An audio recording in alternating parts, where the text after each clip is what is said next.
কিভাবে এই মেলাটা হাজার হাজার বছর টিকে রাখা যায়, আপনি যদি একটু বিস্তারিত জানান।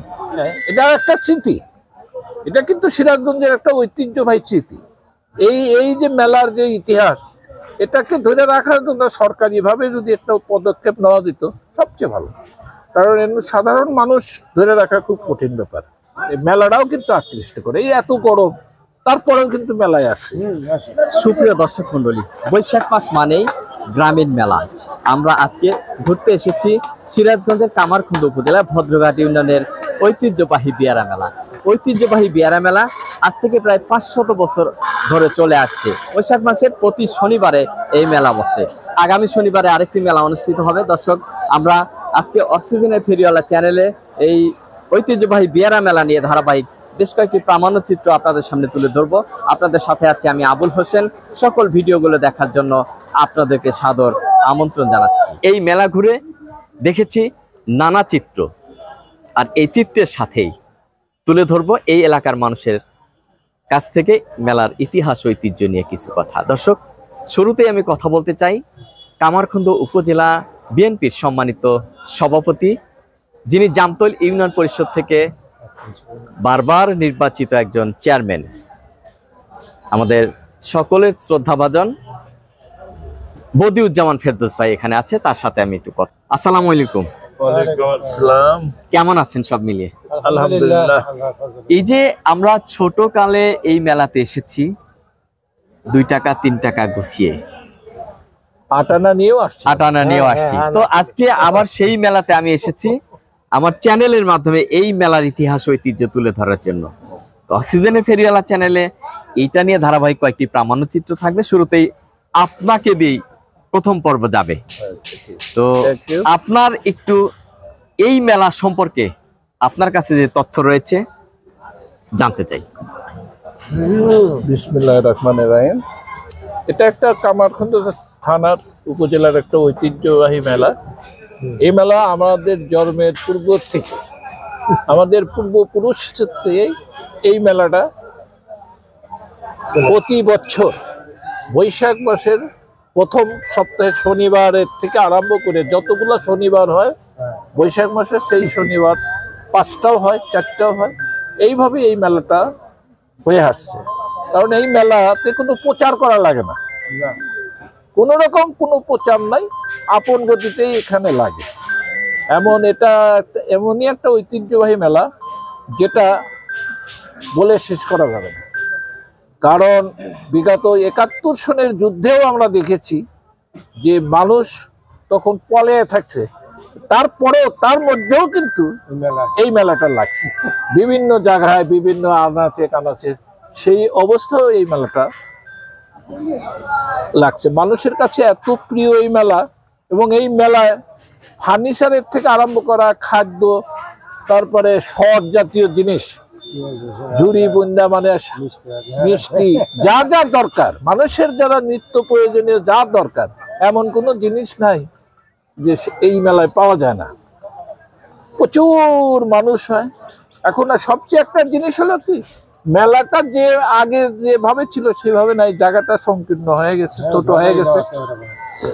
এই যে দেখতেছেন সামনে ঘর দুয়ার হয়ে গেছে, আগে তো এই ঘরগুলো ছিল না, বুঝলেন। আর বিরাট একটা বট গাছ ছিল, সেই বট গাছটা, এটাও একটা ঐতিহ্য ভাই, একটা বিশাল বট গাছ ছিল, সেই বট গাছটা ঝড়ে উপড়ে পড়ে গেছে।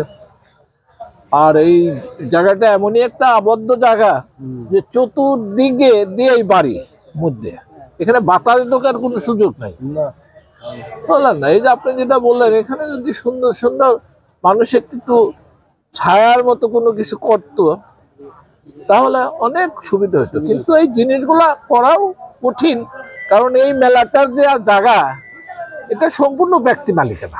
আচ্ছা আচ্ছা, এটা সরকারি কোনো জায়গা এখানে নাই। তো এই মেলাটা আরো সুপ্রতিষ্ঠিত করার পরিকল্পনা আপনাদের আছে কিনা?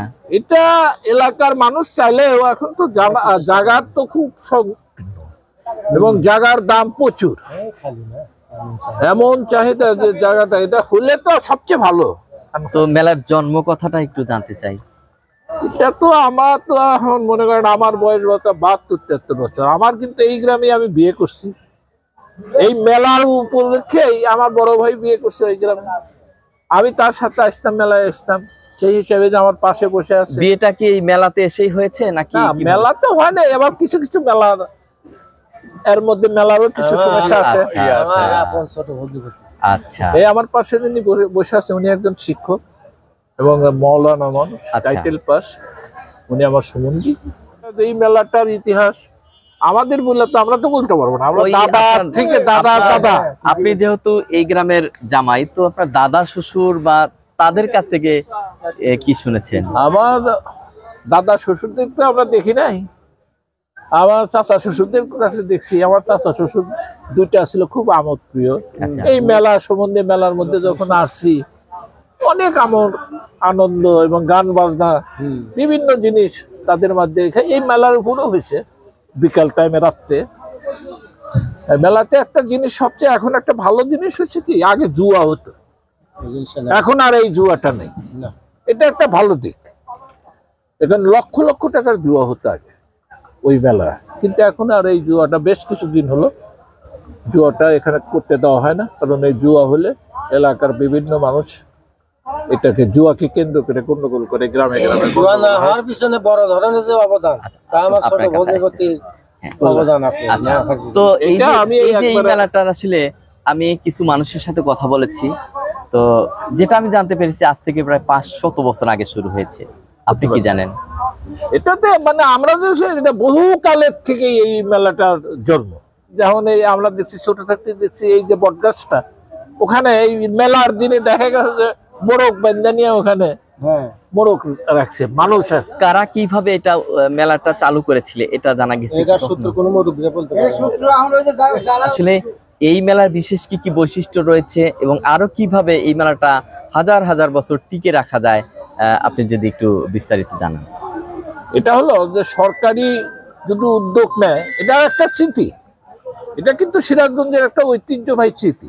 এই যে মেলার যে ইতিহাস, এটাকে ধরে রাখার জন্য সরকারিভাবে যদি একটা পদক্ষেপ নেওয়া যেত সবচেয়ে ভালো। কারণ এমনি সাধারণ মানুষ ধরে রাখা খুব কঠিন ব্যাপার। এটা সরকার যদি চিন্তা করতো যে এরকম এটা মানুষ তো স্মৃতিস্বরূপ তো অনেক কিছুই ধরে রাখে। পর্যটন, যেমন পর্যটনগুলা মানুষকে আকৃষ্ট করে, মেলাটাও কিন্তু আকৃষ্ট করে। এই এত গরম তারপরেও কিন্তু মেলায় আসছে, আসে, বুঝলেন না? মেলাটা একটু ঘুরে দেখে আসি। সন্ধ্যার সময় আরো লোক বেশি হয়, বেশি হয়। আসার পর থেকে বুঝলেন না? লোক আরো বেশি হয়। খাবারের জাতীয় যে কিছু কিছু জিনিস নতুন, এটা একটা ব্যতিক্রমী জিনিস। তারপরে মনে করেন যে এই যে ফার্নিচার, এই ফার্নিচারটা কিন্তু আগে ছিল না, আগে ছিল এরকম ছিল না। এইরকম ছিল না। আগে ছিল এই যে মনে করেন ঢেকি ঢেকি জাতীয় জিনিস বা ওষা, এই জাতীয় ছিল, দাড়িপাল্লা এইগুলো। কিন্তু এই ফার্নিচার কিন্তু ছিল না। এই ফার্নিচার আর এইখানে হলো এই এই এই একটা ভালো জিনিস বলছেন, এই মেলাটা হলো তুলার জন্য বিখ্যাত, শিমুলের তুলা। তো এই যে ঝোপঝাড়ের মধ্যে গ্রামীণ একটি মেলা আপনার শ্বশুরবাড়ি এলাকাতে, আপনার অনুভূতি কি? আমার খুব ভালো লাগে। এবং প্রত্যেক বাড়িতে দেখবেন যে প্রত্যেক বাড়িতে ঝি জামাই দিয়ে ভর্তি মেলা উপলক্ষে। এটা এটা এদের একটা উৎসব, বাৎসরিক এটা একটা উৎসব। আপনাকে অনেক অনেক ধন্যবাদ চমৎকার এই মেলা নিয়ে, গ্রামীণ ঐতিহ্যবাহী বিয়ার মেলা নিয়ে চমৎকার কথা বলার জন্য। ধন্যবাদ, আপনাকেও ধন্যবাদ।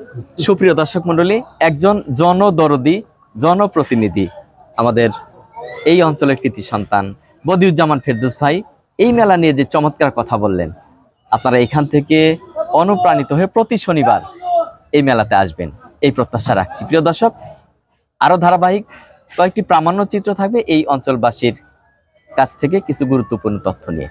দেখার আমন্ত্রণ রইল। সবাইকে ধন্যবাদ। সবাইকে ধন্যবাদ।